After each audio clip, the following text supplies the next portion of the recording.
Hello friends, welcome to KR केला channel. Friends, आज आपण पाहणार आहोत 2005 हिंदू वारसा हक्क सुधारणा कायद्यानुसार वडिलोपार्जित संपत्तीमध्ये मुलगी मालमत्तेची वाटणी केव्हा मागू शकते आणि केव्हा नाही.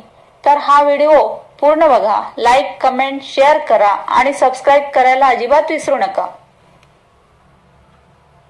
भारतीय घटनेच्या समानतेच्या तत्वाला अनुसरून 2005 नंतर व त्यापूर्वी जन्माला आलेल्या सर्व हिंदू मुलींचा समान वारसा हक्क खंडपीठाने मान्य केला.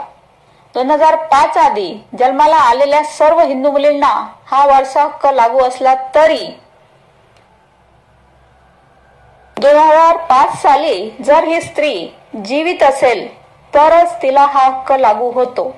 काही घटनांमध्ये 2004 सालाच्या आधी जर काही कुटुंबातून न्यायालयीन आदेशाने मालमत्तेची वाटणी झाली असेल अथवा कुटुंबा अंतर्गत समन्वयाने समझोत्याने मालमत्तेची वाटणी होऊन त्याचे कायदेशीर कागदपत्र तयार करून त्याची सरकार दरबारी नोंदणी झाली असेल तर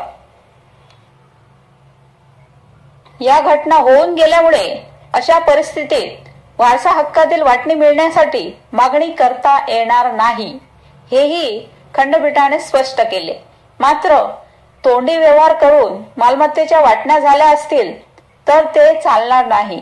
त्यासाठी कायदेशीर कागदपत्र असणे आवश्यक असून त्या कागदपत्रांची कायदेशीर नोंदणी होणे आवश्यक आहे. या महत्वाच्या निर्णयानंतर हिंदू वारसा हक्क या कायद्यात महाराष्ट्रातील हिंदू स्त्रियांचा वारसा हक्क जास्त स्पष्ट झाला.